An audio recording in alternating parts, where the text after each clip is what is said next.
الحمدللہ الحمدللہ الذی ابدع الافلاک والارضین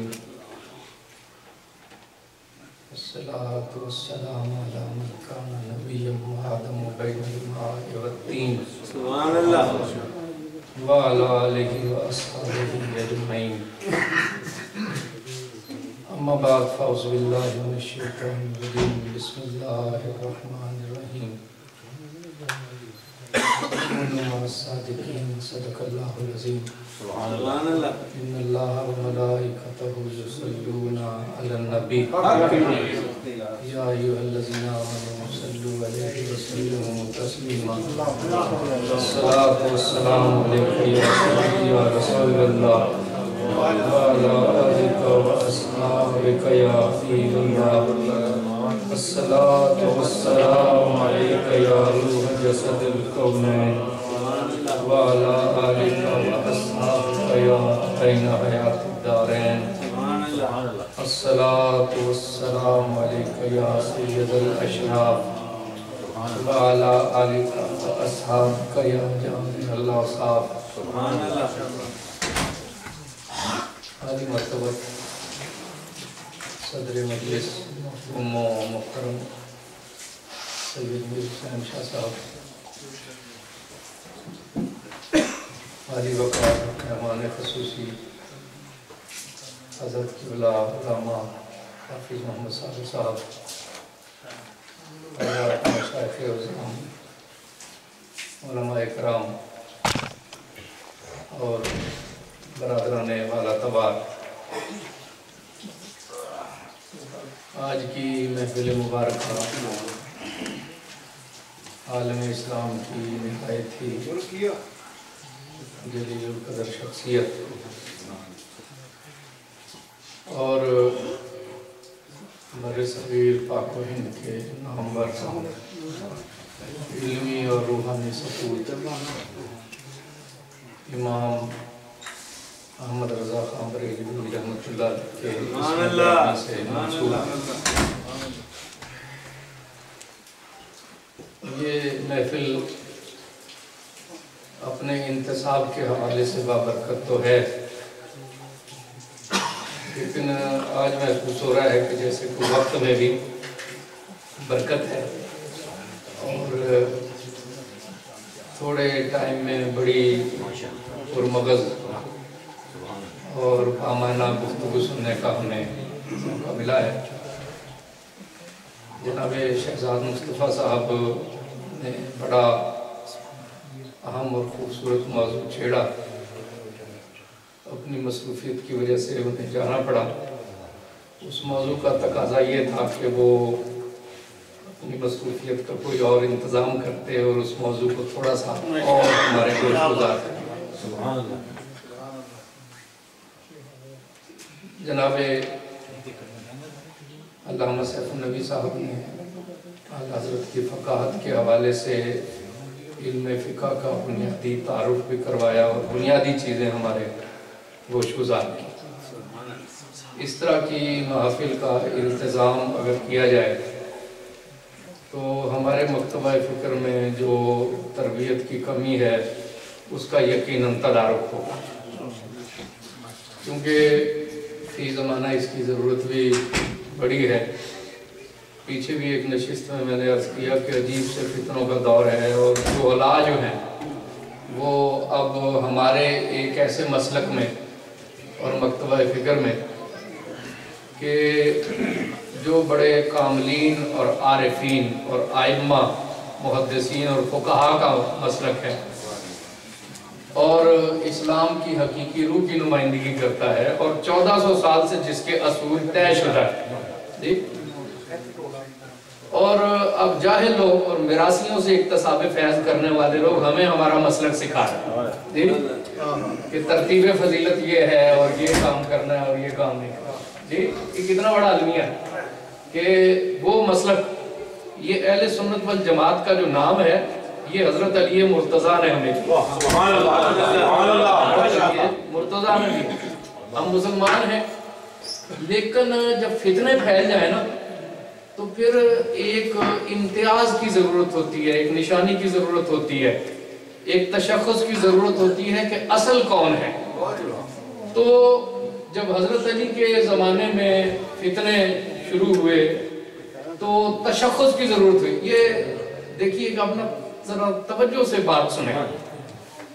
تو جب یہ تشخص کی ضرورت ہوئی تو حضرت علی مرتضیٰ رضی اللہ تعالیٰ عنہ نے ہمارے لیے جو تشخص تجویز کیا، اسلام کی مرکزیت کے لیے جو تشخص تجویز کیا، وہ ہے اہل السنت والجماعت۔ سبحان اللہ۔ کس نے تجویز کیا؟ حضرت علی مرتضیٰ رضی اللہ تعالیٰ عنہ۔ یہاں پہ سنت سے مراد کیا ہے؟ سنت سے مراد ہے یہاں پہ حضور کا طریقہ۔ آسان الفاظ میں ہم بات سمجھیں، ایک ہے نا فرض، سنت، سنت موقدہ، سنت غیر موقدہ، واجب، مستحب، یہ ایک تقسیم ہے، یہ ہے اعمال کے نام سے۔ لیکن یہ جو نام ہے نا اہل السنت والجماعت، اس میں جو سنت کا لفظ ہے وہ کیا ہے؟ وہ ہے حضور اکرم صلی اللہ علیہ وسلم کا طریقہ۔ سنت کا میں نے طریقہ۔ کیوں؟ حضور اکرم صلی اللہ علیہ وسلم نے خود ارشاد فرمایا کہ جب فتنے پھیل جائیں تو تمہارے لیے میری سنت ہے اور میرے خلفائے راشدین کی سنت، یعنی وہ طریقہ جو کہ میرا ہے اور میرے خلفائے راشدین کا ہے۔ تو حضور کا طریقہ کیا ہے؟ حضور نے اپنا طریقہ حدیث معاذ بن جبل میں حضور کا طریقہ بیان ہے۔ حضور نے حضرت معاذ بن جبل کو قاضی بنا کر یمن کی طرف جب آپ بھیج رہے تھے تو آپ نے پوچھا کہ اے معاذ تم کس طرح فیصلہ کرو؟ انہوں نے عرض کی یا رسول اللہ صلی اللہ علیہ وسلم میں کتاب اللہ کو دیکھوں گا۔ حضور نے فرمایا اگر تم کتاب اللہ میں نہ پاؤ گے تو پھر کیسے فیصلہ کرو گے؟ انہوں نے عرض کی کہ میں اللہ کے پیارے رسول صلی اللہ علیہ وسلم کی سنت کو دیکھوں گا۔ حضور نے فرمایا کہ اگر تمہیں کتاب و سنت دونوں میں سے ایک مسئلے کا حل نہ ملے تو پھر کیا کرو گے؟ انہوں نے ارشاد فرمایا کہ میں پھر کتاب اللہ اور سنت رسول کی روشنی میں اس کو حل کروں۔ اس کو ہم اپنے اصطلاح میں کہتے ہیں کہ غیر منصوص کو منصوص پہ قیاس کریں گے، یہ ایک اصطلاح ہے۔ تو یہی چیز جب اجتماعی بن جاتی ہے تو وہ اجماع ہے، اور جب مجتہد کا ذاتی کوشش ہوتی ہے تو وہ قیاس ہے، وہ اجتہاد۔ تو رسول اللہ صلی اللہ علیہ وسلم نے اس پہ بڑی خوشی کا اظہار فرمایا اور آپ نے ارشاد فرمایا کہ اللہ تبارک و تعالیٰ نے اپنے رسول کے رسول کو صحیح بات سمجھنے کی توفیق عطا فرمائی۔ تو یہ سنت طریقہ ہے، یہ حضور اکرم صلی اللہ علیہ وسلم کا، خلفائے راشدین کا یہی طریقہ ہے۔ تو حضرت علی نے فرمایا کہ ہمارا نشان امتیاز کیا ہے کہ ہم اہل سنت ہیں۔ سنت سے مراد یہ ہے کہ حضور کا طریقہ، اور حضور کا طریقہ کیا ہے کہ سب سے پہلے کتاب ہے، پھر حضور کی سنت ہے، پھر اجماع ہے، پھر قیاس ہے، یہ حضور کا طریقہ ہے۔ اس کے بعد آپ نے فرمایا کہ ہم جماعت پر ہیں، اس لیے کہ اللہ کے رسول نے فرمایا ہے کہ اللہ کا ہاتھ جماعت پہ۔ اللہ کے رسول نے فرمایا ہے کہ اتبعوا بالسواد الاعظم، سواد اعظم کی اتباع کرو۔ اللہ کے رسول نے کہا ہے کہ من شذ شذ فی النار، جو جماعت سے کٹ جائے گا وہ گویا کہ جہنم میں گر گیا۔ تو یہ رسول اللہ صلی اللہ علیہ وسلم کی سنت ہے۔ اب یہ دیکھیے کہ ایک بڑے لطف کی بات ہے کہ دو چیزیں ملتی ہیں کہ حضور سے پوچھا گیا کہ آپ کے بعد ہم کیا کریں گے، تو آپ نے فرمایا کہ تمہارے لیے میں کتاب اور سنت چھوڑ کر جا رہا ہوں، اور کچھ حدیثیں ہیں جس میں حضور نے فرمایا کہ میں تمہارے لیے کتاب اور اطرت چھوڑ کر جا رہا ہوں۔ اطرت کیا ہے؟ حضور اکرم صلی اللہ علیہ وسلم کے اہل بیت کرام۔ تو یہ رسول اللہ صلی اللہ علیہ وسلم جو بات کرتے ہیں نا تو وہ ٹائم اور سپیس سے آگے کی بات ہوتی ہے، اس کے اثرات دائمی ہوتے ہیں۔ اب یہ دیکھیے کہ حضور اکرم صلی اللہ علیہ وسلم کی اطرت اور سنت یہ لازم و ملزوم ہے، اور جب یہ فتنہ پھیلا تو اس وقت حضور اکرم صلی اللہ علیہ وسلم کی اطرت میں سے، اہل بیت میں سے علی مرتضیٰ تھے جنہوں نے فتنے میں اسلام کے اصل راستے کو سمجھایا۔ اسی طرح جو ہمارا تمسک ہے وہ سنت سے بھی ہے اور حضور اکرم صلی اللہ علیہ وسلم کے اہل بیت اطہار سے بھی ہے۔ اور یہ دیکھیں کہ جو مرکزی علم کا دائرہ ہے یہ حضرت علی مرتضیٰ رضی اللہ تعالی عنہ خلفائے راشدین کے دور میں بھی اور بعد کے آنے والے دور میں بھی حضرت علی مرتضیٰ رضی اللہ تعالی عنہ کو حضور کے اہل بیت کو گویا کہ اس تشکیل میں ایک مرکزی حیثیت حاصل ہے۔ اور دیکھیں کہ حضرت علی مرتضیٰ رضی اللہ تعالیٰ عنہ حضور کا عہد انہوں نے دیکھا، پھر خلفائے ثلاثہ کا عہد انہوں نے دیکھا، پھر وہ ایک تاریخ کے ایسے دو راہ پر ہیں کہ خلافت راشدہ ختم ہو رہی ہے اور وہ جامعیت جو حضور کے اندر ہے اور خلفائے راشدین کے اندر ہے اب آنے والے لوگوں میں وہ جامعیت ممکن نہیں ہے۔ تو حضرت علی کی ذات وہ ہے جو کہ گویا کے صوفیوں کے شعبوں کو تقسیم کر کے جا رہے ہیں، محدثین کو حدیث دے کر جا رہے ہیں، فقہ کو فقیہوں کو فقاہت دے کر جا رہے ہیں، مفسرین کو تفسیر دے کر جا رہے ہیں، گویا کہ آنے والوں کے لیے اس نعمت کو حضور کا چوتھا خلیفہ راشد تقسیم کر کے جا رہا ہے کہ یہ ائمہ کا کام ہے، یہ محدثین کا کام ہے، یہ صوفیاء کا کام ہے، یہ مجتہدین کا کام ہے۔ تو اہل بیت اطہار اس نظام کی تشکیل کو ایک مرکزی طور پر جو ہے وہ انجام دے رہے ہیں۔ حضرت ابو درداء رضی اللہ تعالی عنہ شام کے فقیہ تھے اور وہ فرماتے تھے کہ اس وقت جو علم ہے نا اس کے تین مرکزی آدمی ہیں، ایک ہے مدینہ میں اور ایک ہے کوفہ میں اور ایک ہے دمشق میں۔ مدینہ میں علی مرتضیٰ ہے، کوفہ میں عبداللہ بن مسعود ہیں اور شام میں ابو درداء کہتے تھے کہ میں خود۔ وہ فرماتے تھے کہ شام والا جب بھول جاتا ہے نا اسے سمجھ نہیں آتی تو وہ کوفہ والے سے پوچھتا ہے، کوفہ والے کو سمجھ نہیں آتی تو وہ مدینہ والے سے پوچھتا ہے اور مدینہ والا کسی سے نہیں پوچھتا، مدینہ والا کسی سے نہیں پوچھتا۔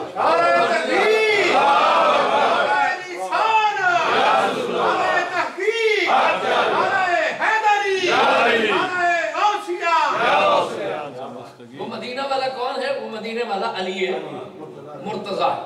تو فقاہت میں حضرت علی مرتضیٰ رضی اللہ تعالی عنہ کو ایک تشکیل کی، اس میں آپ ایک مرکزی شخصیت۔